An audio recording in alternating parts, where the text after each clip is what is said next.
Someone once said, watch your thoughts, they become your words. Watch your words, they become your action. Watch your actions, they become your habits. Watch your habits, they become your character. Watch your character, it becomes your destiny. Now, I'm not certain of who said it because it is attributed to several people. But looking at how things are today, I'm inclined to agree with them. Have you ever asked yourself, why is our society devastated with crime, economic distress, disaster, and a pandemic? Our society today has similarities much like those of the ancient worlds. So, what happens to a society that loses its spiritual focus, stop loving God, the one who created them, and lives to serve their own thoughts? This is part 3 of a 6-part series. For the next 3 months, we will explore the ancient book of Deuteronomy to discover helpful guidelines to aid us in our daily living. Our focus for lesson 1 is love. Therefore, our key text is found in 1 John 4:8, the New King James Version, and it says, "He who does not love does not know God, for God is love." The title for part 3 is The Fall and the Flood. I'm pretty certain you've heard the story of Isaac Newton. If not, after viewing this, Google it. When I was in school, it was said that he walked under an apple tree and an apple fell on his head.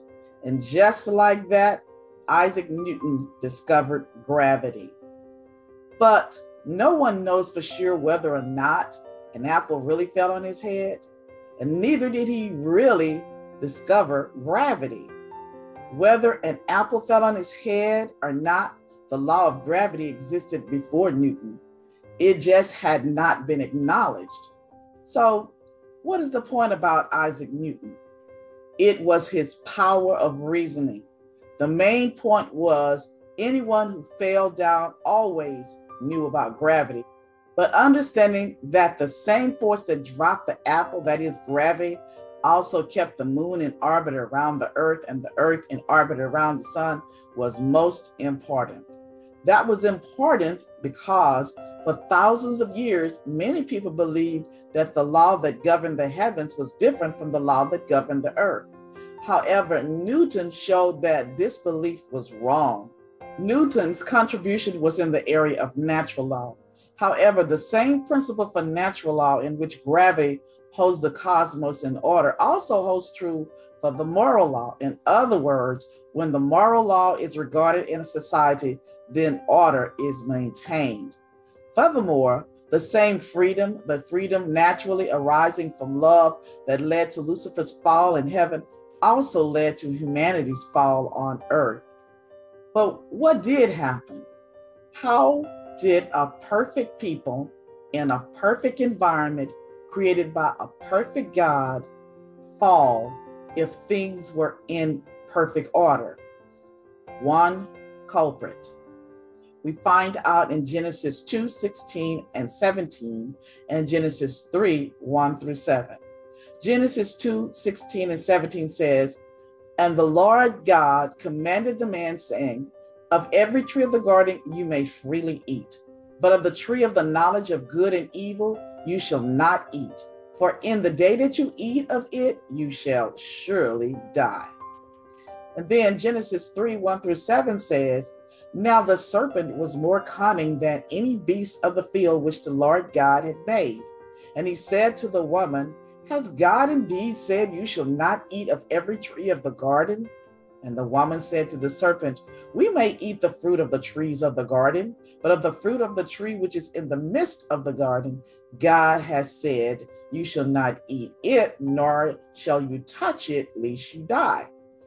Then the serpent said to the woman, You will not surely die. For God knows that in the day that you eat of it, your eyes will be open and you will be like God, knowing good and evil."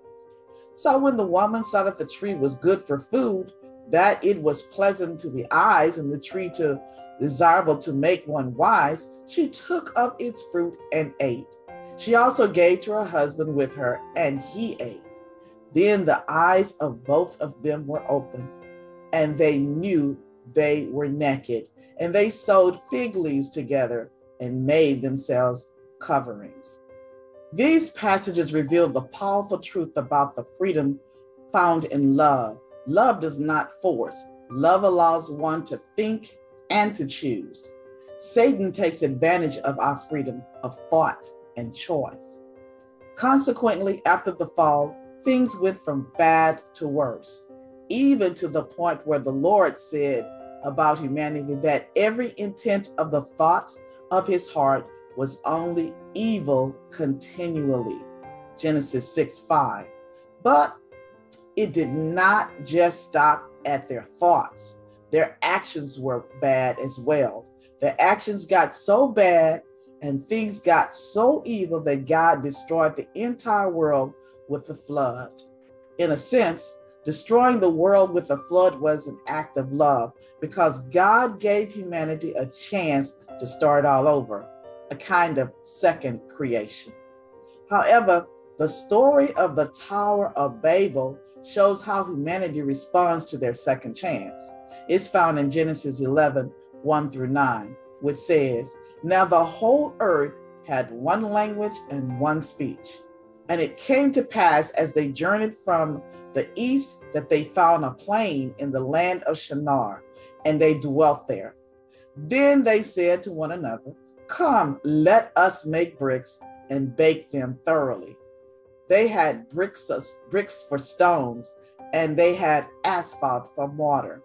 And they said, 'Come, let us build ourselves a city and a tower whose top is in the heavens. Let us make a name for ourselves, lest we be scattered abroad over the face of the whole earth.' But the Lord came down to see the city and the tower which the sons of man had built. And the Lord said, 'Indeed, the people are one, and they all have one language. And this is what they begin to do. Now nothing that they purpose to do will be withheld from them. Come, let us go down and there confuse their language, that they may not understand one another's speech.'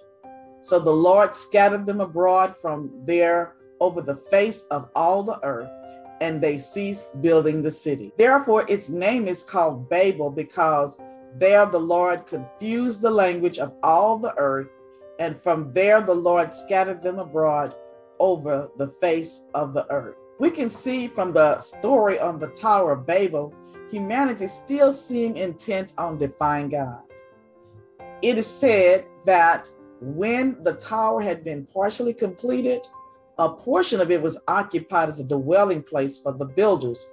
Other apartments, splendidly furnished and adorned, were devoted to their idols.